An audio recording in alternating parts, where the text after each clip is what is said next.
శుభ్రమైన కైలాసం ఉండగా, ఇంత ఐశ్వర్యం ఉండగా, చింతామణి గృహం ఉండగా శ్మశానంలో ఎందుకుంటున్నారని అడిగింది. అడిగితే ఆయన చెప్పాడు, పార్వతి బతికున్న నాళ్ళు అన్ని చోట్లకి వెడతారు,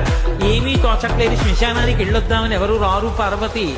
నేనంతవాణ్ణంటాడు, పొడుగ్గా ఉన్నానంటాడు, చల్లగా ఉన్నానంటాడు, పండితుణ్ణంటాడు, పద్యాలు నాకు నోటికొచ్చంటాడు, ఉపన్యాసం చెప్పగలనంటాడు, నాకు పాటలొచ్చంటాడు, నేను నాట్యం చేస్తానంటాడు, నేను అధికారినంటాడు, నా దగ్గర డబ్బు ఉందంటాడు, నేను పాట పాడగలనంటాడు. ఇన్ని ఉన్నాయనుకున్న వాడిలోంచి ఊపిరి బయటికి వెళ్ళిపోయిన తరువాత వాడిని తీసుకెళ్లి 4 కొత్త కర్రల మీద పడుకోబెట్టి చాప చుట్టి తాడు కట్టి పైన నూలుబట్ట కప్పి తీసుకొచ్చి అన్నీ తీసేసి కర్రల మీద పడుకోబెట్టి కాల్చేస్తుంటే జీవుడు లేచి నిలబడి పుర్రె పగిలిపోయిన తరువాత కన్న కొడుకు కూడా స్నానం చేసి వెళ్ళిపోతుంటే చీకటి పడిపోయాక, అయ్య బాబోయ్ చుట్టూ ఉగ్రభూతాలు, నా వాళ్ళన్న వాళ్ళు లేరు, వీళ్ళని నమ్ముకున్నాను, ఒక్కడు లేడని